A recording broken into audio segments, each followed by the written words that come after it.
Mga kapuso, pagsugalaw sa bagong tuig sa isla sang Boracay nangin madinuagon. Nagabanaag nga fireworks display naghatag duag sa New Year celebration sa isla. Nakatutok si Kim Salinas live sa isla sang Boracay. Happy New Year, Kim!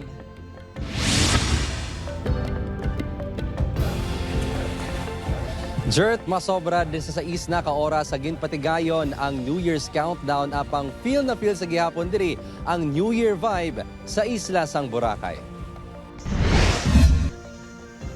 Duha ka oras antes ang ginabantayan niya New Year's countdown. Punuan na sang tao ang beachfront.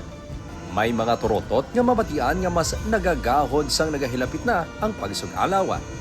Tubtob, nadululungan nagbanaag ang kahawaan sang matahom kag madinuagon nga fireworks display.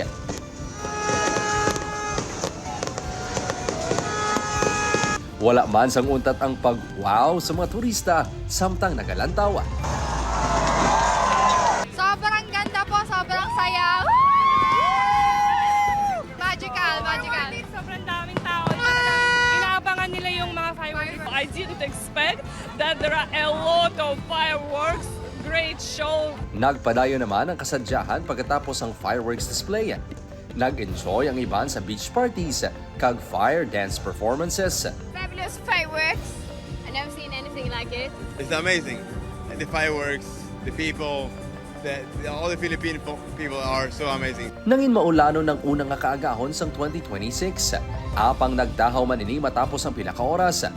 May pila ka turista nga ginpili sa gihapon maglangoy apisar sang magaluman nga tiyempo. Kahit nga makulimlim tingnan mo yung dagat natin, maganda pa rin.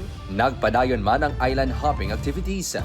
Ang iban, ginpili nga magpangamuyo sa simbahan sa pagpasalamat sa panibagong nga tuig.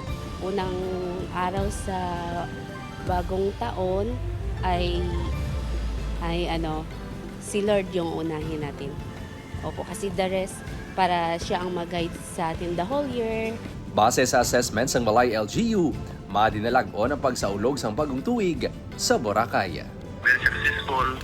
So yung ating objective na zero incidents ay talagang naabot talaga yung goal na yun na walang mangyayari.